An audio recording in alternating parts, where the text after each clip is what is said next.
बिस्मिल्लाहिर्रहमानिर्रहीम। अस्सलाम वालेकुम। अमेरिका ईरान जंग में जो पाकिस्तान का किरदार है वो आज का मेरा मौजू है। सबसे पहले कि ये जो सीज़ फायर हुआ है जो हमें देखने में आ रहा है, जो हम देख रहे हैं, क्या ये परमानेंट जंग बंदी में मुंतकिल हो जाएगा? ये एक बहुत बड़ा सवाल है। और क्या जो फ्री कैन है अमेरिका, इसराइल और ईरान, वो मुफाहमत की तरफ जाएंगे या ये जंग फिर से छिड़ जाएगी? ये अभी चीज़ें देखनी हैं और ये हालात के साथ साथ जो है आने वाले 1-2 हफ्तों में वाज़ेह होंगी कि अभी कुछ भी हो सकता है। बहरहाल ये जो जंग है इसके असरात एक तो बराह रास्त ममालिक के ऊपर तो आ ही रहे हैं, यानी कि इससे अमेरिका भी मुतासर हो रहा है, इसराइल भी और ईरान बहुत ज़्यादा मुतासर हो रहा है इससे। तो इसके अलावा पूरी दुनिया के जो ममालिक हैं, पूरी दुनिया का जो ख़ास तौर पे जो एनर्जी सेक्टर जो है वो बहुत ज़्यादा मुतासर हो रहा है। पूरे देख लें, इंडिया को देख लें, इसराइल को, श्रीलंका को देख लें, और पाकिस्तान में जो तेल की कीमतें हैं वो जिस तरह से बढ़ रही हैं वो देख लें। क्योंकि स्ट्रेट ऑफ हॉर्मोज जो है वो मोस्टली जो ममालिक हैं वो सारे का सारा तेल की जो ट्रांसपोर्टेशन है वो स्ट्रेट ऑफ हॉर्मोज से ही होती है। और वो जब तक, ज़ाहिर सी बात है कि वो जब तक नहीं ओपन नहीं होंगी, वहाँ से जो शिप्स जो है वो नहीं गुजरेंगे ओपनली,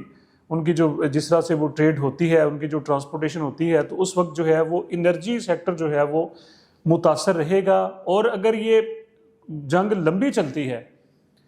तो फिर इसके असरात जो है वो इंतहाई ज़्यादा ख़तरनाक हो सकते हैं। ये दुनिया लॉकडाउन की तरफ जा सकती है, जैसे कोविड के दिनों में ही हुआ था कि जी हमने देखा कि जी स्मार्ट लॉकडाउन है, तो फिर ये दुनिया उस साइड पे जा सकती है कि जी इन एरियाज़ में स्मार्ट लॉकडाउन है, ये जी पूरा लॉकडाउन है। जब फ्यूल नहीं होगा, जब ईंधन नहीं होगा तो पिया कैसे चलेगा? ये बड़ी वाज़ेह सी बात है। अब देखें, तुर्किया, मिस्र और पाकिस्तान ये कूदे हैं दरमियान में सालसी के लिए कि किसी तरीके से ये जो जंग की आग है इसको ठंडा किया जा सके। अगर पाकिस्तान को देखें तो पाकिस्तान इस वक्त सफारती सतह पर सबसे आगे है, पाकिस्तान सबसे ज़्यादा मुतहर्रिक है। और पाकिस्तान, ये हम कह सकते हैं कि पाकिस्तान ने जंग को ठंडा करने के वाले से अगर हम देखें तो पाकिस्तान ने एक लिहाज से मैदान मार भी लिया है। यानी कि दो बड़े जो फ्रीक हैं जंग के, अमेरिका और ईरान, अमेरिका के साथ जो पाकिस्तान के इस वक्त जो रिलेशन हैं वो गर्मजोशी के ऊपर मबनी है। जनरल आसिम मुनीर साहब जो है वो उनके फेवरेट इस वक्त जो हैं वो फील्ड मार्शल भी हैं, और उनको जनाब वो उनके मुरासिम इस वक्त जो हैं वो बड़े ज़्यादा क्लोज़ हैं। तो अमेरिका भी पाकिस्तान के ऊपर वो उसको इत्मीद का इजहार कर रहा है, और ईरान तो इंतहाई ज़्यादा इत्मीद पाकिस्तान के ऊपर कर रहा है, क्योंकि पाकिस्तान जो है दफा में मजबूत है, पाकिस्तान का एक मोतबर किरदार है, पाकिस्तान मुतहर्रिक है। तो दोनों जो ममालिक हैं अमेरिका और इसराइल, यानी कि ये भी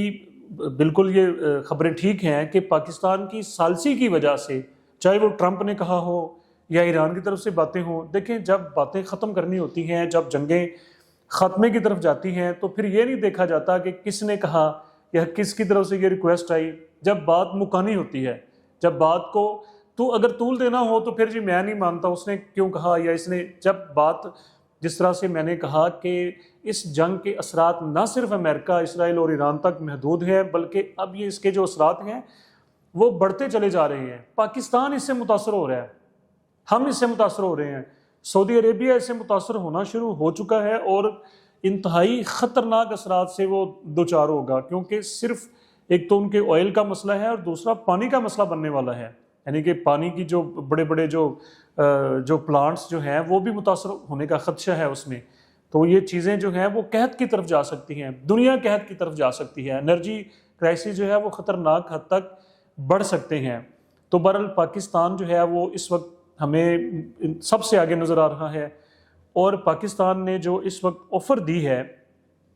पाकिस्तान ने ये कहा जी कि मैं सालसी के लिए हाज़िर हूँ, इस्लामाबाद हाज़िर है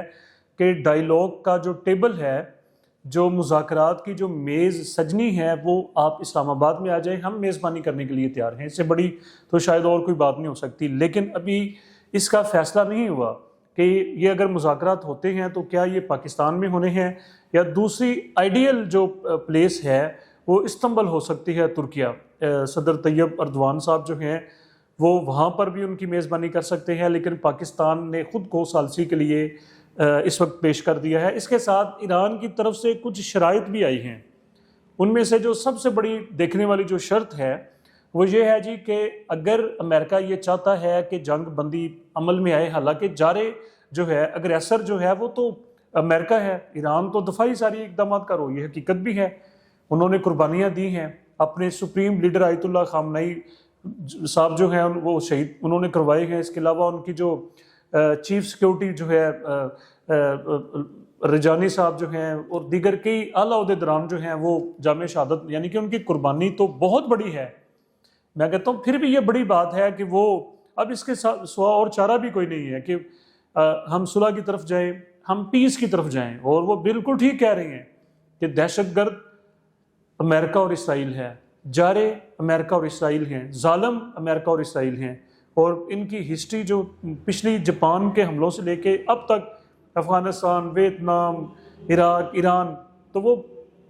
کسی سے اب ڈکی چھپی نہیں ہے۔ تو بہرحال انہوں نے یہ کہا ہے کہ ہم پھر بھی ڈائیلاگ کی ٹیبل پہ آنے کے لیے تیار ہیں، درمیان میں گارنٹر آئے، پاکستان اگر گارنٹی دیتا ہے تو ہمیں قابل قبول ہے، اور اس کے ساتھ جو ہے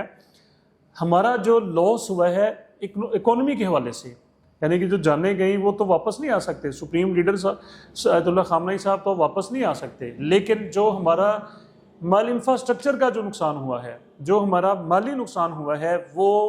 امریکہ بھرنے کا پابند ہوگا، اور یہ اگر دیکھا جائے تو بڑی ایک معقول بات ہے، اور امریکہ کو اس کے اوپر ضرور جو ہے وہ آ جانا چاہیے، اور دنیا کو اس وقت ضرورت ہے کہ جنگ بندی فوری طور پر جو ہے وہ عمل میں آئے، تاکہ ہم کسی عالمی سانحے سے پوری دنیا جو ہے وہ محفوظ رہ سکے۔ مجھے اپنے آئندہ ویلاگ کے لیے اجازت دیجیے، بہت شکریہ۔